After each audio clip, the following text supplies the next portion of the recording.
We can make these. We should be selling Chong bombs. And so we formed a company, Chong Bombs, and luckily our son had the time to run the company because he would have to rest in between the surfing trips.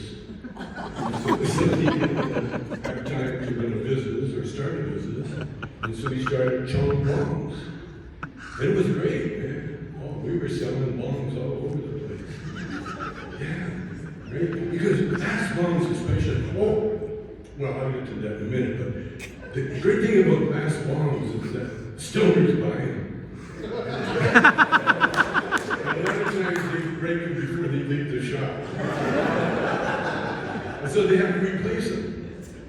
And then, and so we were in the bomb business, and there was only one other bomb company that was kind of bigger and better than us. It was JEROME Baker, right? And we were like competitors in a sense, you know. He had his little thing, we got our Chong bomb thing going. And then, this is a rumor, I don't know how true it is, but George Bush's daughter got a hold of a Chong bomb. He got caught. And Bush immediately told Ashcroft, shut this guy down. And so I had the feds after me with helicopters and all that shit, infiltrating our company. And that was great because our company was having a hard time. And so the undercover officer that they put into the company saw how badly the business was being run. And because he was an expert, he got our business running properly.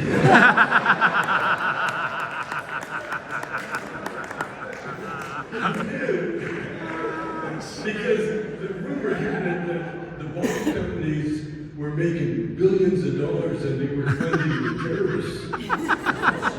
We were so much in debt, man. It was incredible. But as soon as the feds got in the business and they turned us around, we started making money. We're doing things like keeping track of what came in, what went out. Financial tricks like that, you know. And we got to the point where the feds came after me because they needed a name. And so coincidentally, Bush started the Iraqi war, another oil war, you know, and they needed hippies or something to, you know, bounce off of, blame shit on. So they went after the bomb company, thinking that the hippies were going to, you know, rise up again and stop the war. But when I went to court, there was one protester showed up, and he had a sign saying, "Free marijuana." Now we can't figure out if he's doing it away free or and because they thought there was going to be such a big protest, they moved my trial into the bigger courtroom, which was empty.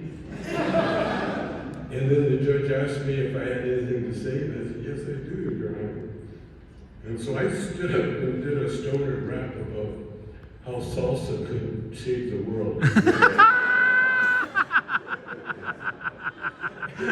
The judge was really interested at first, then he saw where I was going, nowhere. So he cut me off and said 9 months. And so I'm in jail. And it was interesting, you know, because I've always had a premonition that I was going to go to jail eventually. Because when I was younger, we used to rent out the extra room in the house, and for some reason we were getting a lot of ex-convicts, you know. Because I'd meet them at a party or something, they needed a place to stay, so they didn't end up staying at my house. And my mother was very cool, my dad was very cool too. And so our house turned into like a halfway house. And so I started, you know, because I was bunking up with these guys, and they would tell me tales of the prison.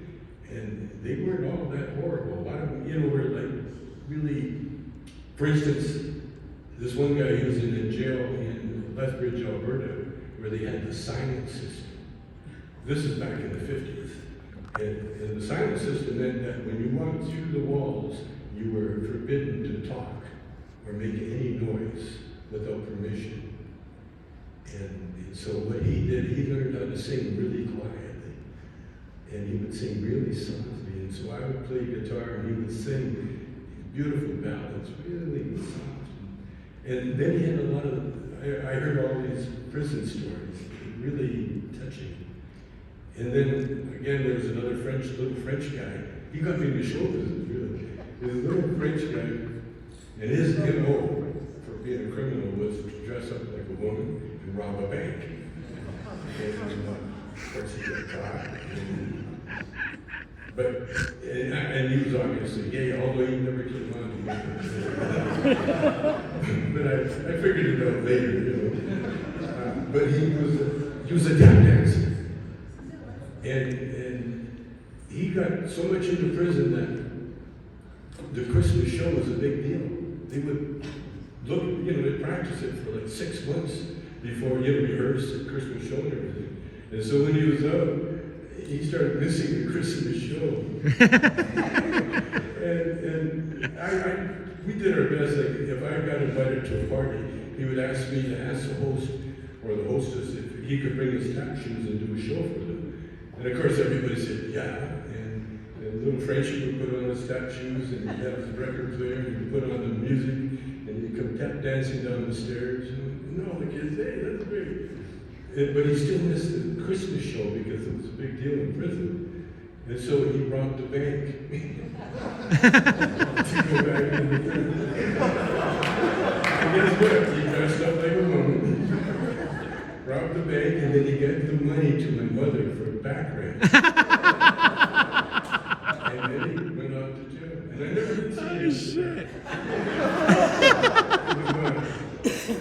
So when it was my turn to go to jail, I had all these stories in my head, and so I said, okay. So I really did a study, you know, and I really turned it into a spiritual retreat as opposed to a religious retreat. In fact, I was invited into the Indian Sweat Lodge, first thing. Now, it was run by a Mexican, but still,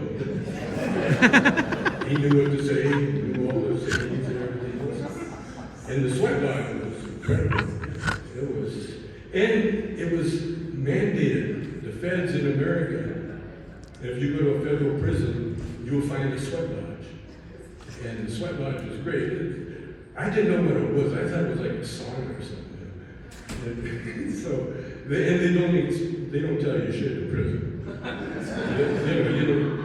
You learn everything yourself. No one's going to tell you anything. And so, the first time I went to the sweat lodge, they first of all, they strip down to your shorts, and then they smudge you with sage, and that's to get the evil spirits and also the funk off the body. That helps.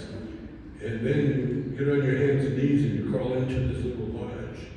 And in the center is where they bring the hot rocks that have been roasting in a bonfire for 7 hours.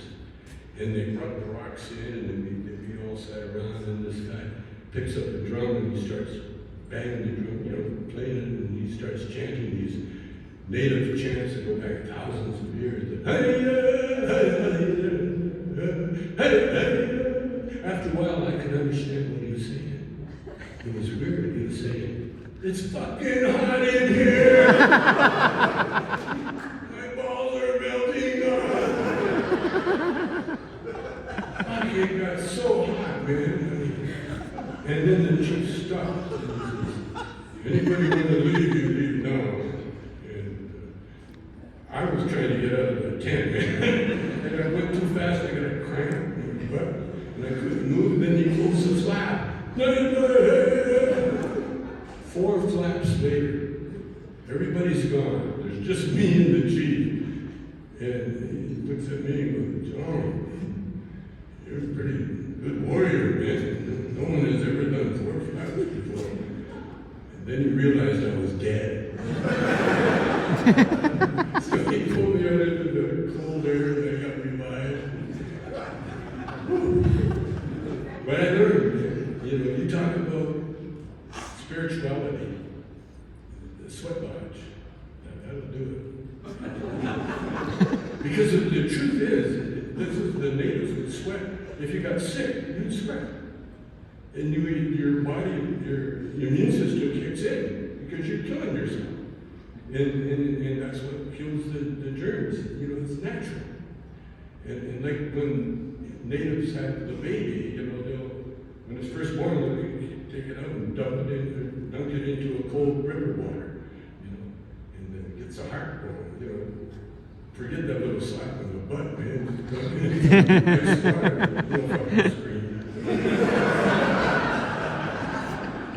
that's what I learned. And I just want to again thank my wife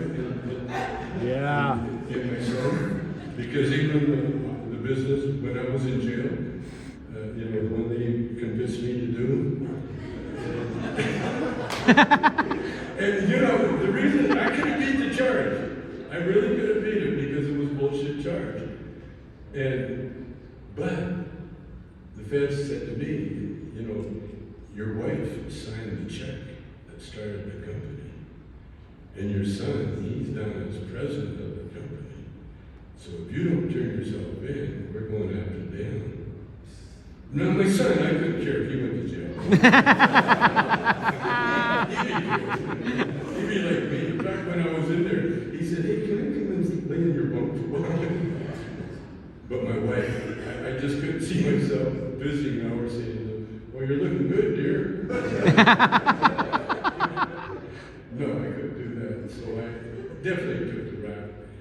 And when I did an interview after, you know, the press and everything, they were saying, what was jail like?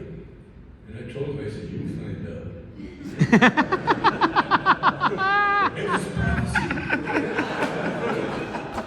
Look what happened with the pandemic, man. Everybody was in the fucking jail, man. But I accept this award on behalf of my wife, my son, and Jerome, and all the cannabis people.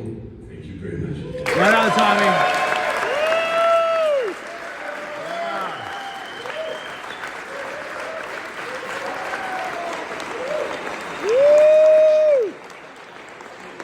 Congratulations, bro.